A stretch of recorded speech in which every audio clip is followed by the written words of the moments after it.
With XDefiant having just come out, there are so many things that people are trying to do to get better and be the best out of their friends at this game. Now, I'm going to give you 15 tips that I wish I knew sooner that I've figured out in over 40 hours playing the game since launch. Now, these can go from everything from gameplay tips to settings and a whole bunch more, as well as faction tips and individual weapon tips. So if you guys are looking for something like this and more videos like this in the future, make sure you're subscribed to the channel, as I will be pumping out way more XDefiant content going forward. Anyways, with that said, let's jump straight into the tips. Number one is something called recoil smoothing. And if you don't know what recoil smoothing is, it is a key part of a lot of FPS games. And this is basically a way to reduce your recoil without having to put any fancy attachments onto your weapons to actually do so.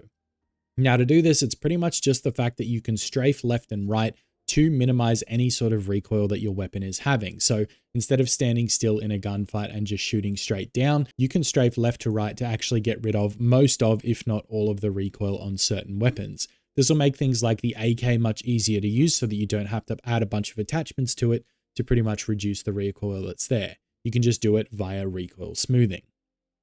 Now, tip number two is that you can actually shoot out enemy gadgets. So if it's something like the healing ability that the Libertad faction has, you can actually shoot this on the ground so that it no longer heals the enemy team. This can be really useful if you're kind of playing from afar or you spot it from an angle where they're looking at your teammates and not at you. You can get rid of this to help everyone out and make it easier. So keep an eye out for those gadgets that you can actually shoot. Tip number three is the objective multiplier. And this is really simple. This is a team-based objective game. So the more teammates you have on your points, the faster it is going to move. This goes for things like domination. If you've got more players on the point, it's going to capture quicker. If you're playing the escort game mode and you have more people through the payload, the closer you and more of your teammates are to the payload, if there's multiple of you on the payload, it is going to move and progress through the map faster as well.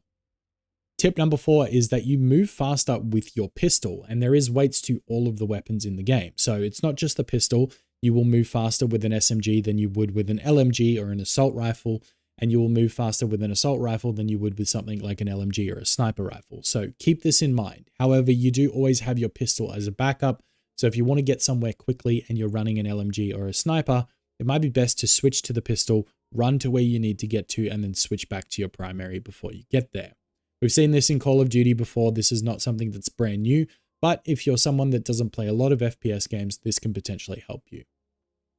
Tip number five is to vote for players post-match for up to 500 XP gained. Basically, in the post-match screen, you can vote for someone's performance based on what they did in the previous round. This will grant you 100 XP for voting for someone else, and then up to 200 XP twice for anyone that votes for you in the post-match screen, allowing you to earn up to 500 XP. This can help you with leveling up and progressing through things further, so that this way, if you're doing it yourself, it's free and you can have other people vote for you as well, which gives you bonus XP on top. So if you're one of the top performers, you're likely to get multiple votes at the end of the game. Tip number six is that there is a detailed stat screen inside the loadout screen. So when you're putting certain loadouts on a weapon, or you want to see two weapons compared to each other and which one you feel like is going to be better, there is actually a detailed stat screen where you can see how much damage it does at certain range, how quick the ADS speed is, what attachments are changing what when you're actually applying them. So use this to your advantage in working out which weapon is going to be best, and that way you can take it in to get the best advantage in game.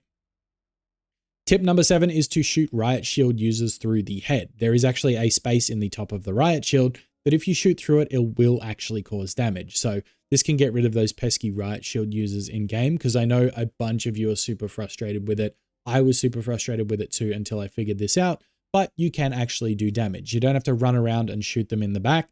You can actually get them this way as well.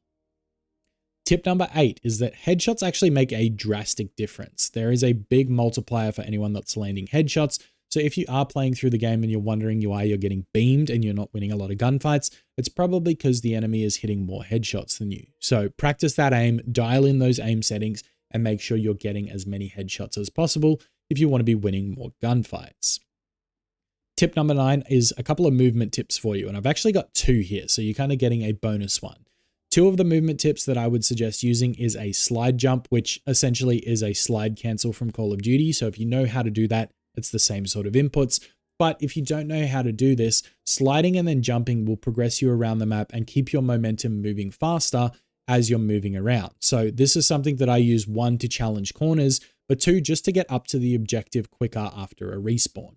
So this is the first movement tip that I would start using. Once you get used to that, there's something called air strafing. And what an air strafe is basically in most games when you jump and you're moving in a certain direction, you can't change direction mid-air. You have to wait till your feet land before you can change direction again. That's not the case in XDefiant. In XDefiant, you can jump and move left to right while you're kind of floating in midair, which can make it really hard for you to be hit.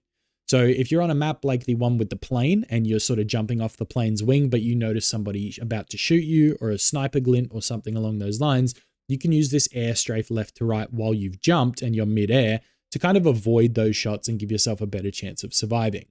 Once you start to combine these sort of movement tips into a lot of your gunfights, I'm sure you will start to win a lot more. Moving into tip number 10, it's to do with the spider bot. And I know how many of you guys are probably frustrated with the spider bot because it can be super annoying. Now, the tip for this one is that you can actually melee the spider bot when they jump towards you. Now, you do have to have pretty good timing to do this, but just as the spider jumps, if you hit your melee button, then you actually can knock it away from you and it doesn't take effect. Not only can you do this, but if you see a spider bot running towards a teammate, you can actually shoot it off their face to stop them from taking the full amount of damage and having the full shock effect. Tip number 11 is actually to do with your aim settings. So this is going to hopefully help a lot of you to have some better aim in the game. The aim response curve that you're going to want to be using is the reverse S curve. And the best way to do a comparison of this if you come from Call of Duty is it's very similar to the dynamic aim assist setting in COD. This is going to make it feel a lot more sticky when you're firing at enemies, so give this one a go and let me know how you guys like it. Tip number 12, again, is another aim setting, but if you're wanting to improve your sniping and you want it to feel similar to Call of Duty, the trick for this one is to improve and increase your acceleration speed multiplier. So if you turn up the acceleration speed multiplier, it's going to feel much smoother, much more snappy, and it's going to help with things like flick shots and also drag shots. So drag scoping is a big part of Call of Duty, and it is no different in XDefiant. So having this setting up higher is going to allow you to drag across the screen onto certain enemies a lot better. So give this a try. It does take a little bit of getting used to, but once you're used to it, it works really, really well. Tip number 13 might seem like an obvious one, but it is to make sure that you change your refresh rate in the settings menu to 120 Hz. Anyone that's playing on these next-gen consoles and on PC is eligible for this setting, but you've got to make sure you have a monitor that supports it. So if you're not sure about your monitor, make sure you look up what refresh rate it does have. And if it supports 120 or higher, make sure you go into your video settings and turn on the 120 Hz setting for XDefiant.